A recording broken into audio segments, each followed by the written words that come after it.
Hi everyone, welcome to my channel Dikshita recipes. ఈరోజు నేను మీకు టెంపుల్ స్టైల్ పులిహోర ఎలా చేసుకోవాలని చెప్పిపోతున్నానండి. మనం ఇన్స్టెంట్గా చేసుకోవచ్చు. ఇట్లా చింతపండు అంతా నేను వాష్ చేసేసి తీసేసుకున్నాను ఒక బౌల్లోకి. దీంట్లోకి మనం వాటర్ వేసుకోవాలి. నార్మల్ వాటర్ అయినా వేసుకోవచ్చు, లేదంటే మనము బాయిల్ చేసుకున్న వాటర్ అయినా వేసుకోవచ్చు అండి. హాట్ వాటర్ ఎందుకంటే హాట్ వాటర్ వేసుకోవడం వల్ల మనకి త్వరగా నానిపోతుంది.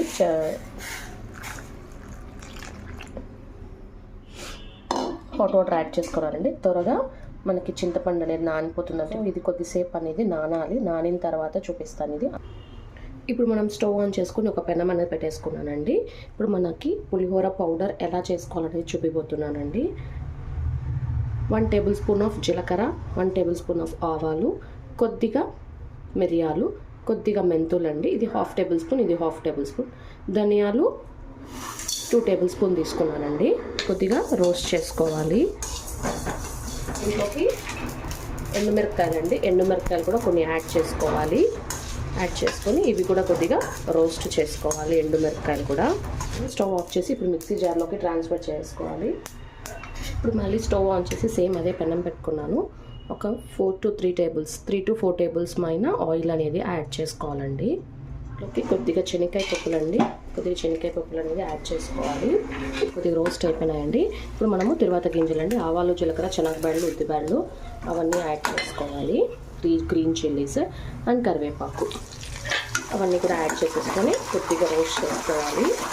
ఒక పసుపు అండి, పౌడర్ అండి.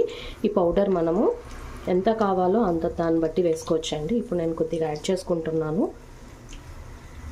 నాకు ఇంత అవసరం లేదు.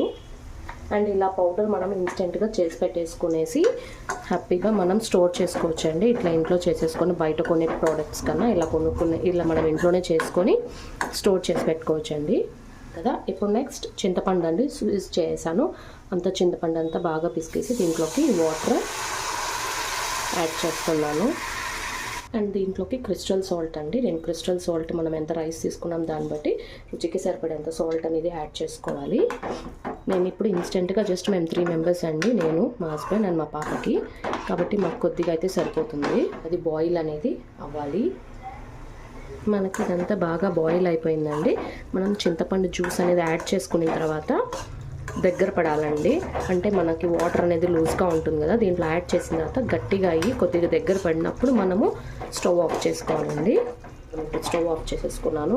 స్టవ్ ఆఫ్ చేసుకొని ఈ రైస్లోకి మనము ఇది యాడ్ చేసేసుకొని మిక్స్ చేసుకోవడమే. అలాగా రైస్ తీసేసుకున్నాను. సో నేను ఈ రైస్లోకి నేను యాడ్ చేసుకోవాలండి.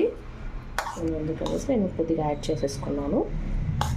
మిక్స్ చేసుకుంటున్నా, కలిపేసానండి. ఇప్పుడు మనకి టెంపుల్ స్టైల్ పులిహోర అనేది రెడీ అయిపోయిందండి. ఇంకా మనం సర్వ్ చేసుకోవచ్చు. బట్ మనం మిక్స్ చేసిన తర్వాత ఒక 1/2 అవర్ తర్వాత సర్వ్ చేసుకొని తింటే టేస్ట్ అనేది చాలా బాగుంటుంది. అండ్ బాగా పులుపు తినేవాళ్ళు చింతపండు ఎక్కువగా వేసుకోవచ్చు అండి. నేను కొద్ది మీడియంగా వేసుకున్నాను. ఎక్కువ తినేవాళ్ళు కొద్దిగా ఎక్కువగా చింతపండు వేసుకొని చేసుకోవచ్చండి. అండ్ ఇలా ట్రై చేయకుండా ఉంటే ట్రై చేసి చూడండి. మనకి ఈజీ ప్రాసెస్ అండి ఇది.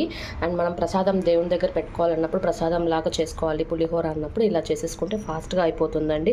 పులిహోర పులుసు చేసి పెట్టుకొని అట్లా చేసుకునే కన్నా ఇది త్వరగా అయిపోతుంది. అండ్ మీకు ఈ వీడియో నచ్చినట్లయితే లైక్ చేయండి, షేర్ చేయండి, సబ్స్క్రైబ్ చేయండి. Thanks for watching my video.